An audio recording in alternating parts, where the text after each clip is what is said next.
You want to be an interior designer without necessarily going to college or getting a degree. Let's talk about it in today's Train Your Eye exercise. We're going to use this photo for reference. In today's exercise, we are going to talk about color theory, or specifically color layering. And one of the reasons I'm excited to talk about this is because this is the first video I did that really set off degreeless design. For those of you who've been following me long enough, this wasn't always a degreeless design platform. It was just a me platform. And then I did this video, this Train Your Eye exercise. You guys went nuts over it. And I was like, oh, you want to learn how to become an interior designer without necessarily going to college. So I started doing the Train Your Eye exercises, and I made the crash course online and the free interior design DNA personality quiz. And I have so many other tools and templates up. But for today, let's start with the temperature, color temperature. On a scale of 1 to 10, 1 being the coolest, 10 being the warmest, how would you rate this room's temperature? The next thing you're going to let me know in the comments is the colors. We're going to identify the colors. Generally speaking, any room that's designed has 5 colors, 5 main colors.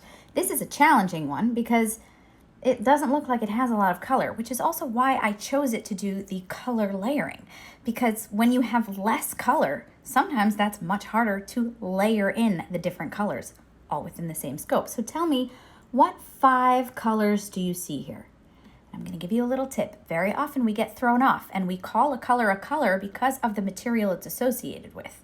And we just assume, oh, if I were painting this in a coloring book, this material would be this color. But that's not always the case. As artists know, when you look at color, you need to look at a tiny square of something objectively.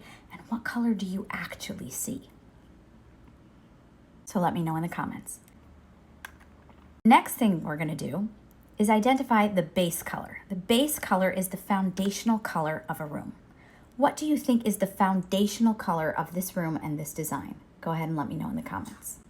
And once you've done that, what do you think the accent color is? The accent color is generally the color that pops out the most. It doesn't really matter how much of that color is in the room. It can take over quite a lot of it, or it can barely be seen. But when you look at that space, what do you see? If you like these videos and exercises, make sure you hit the follow button and save these videos so you can come back and see how you've been doing.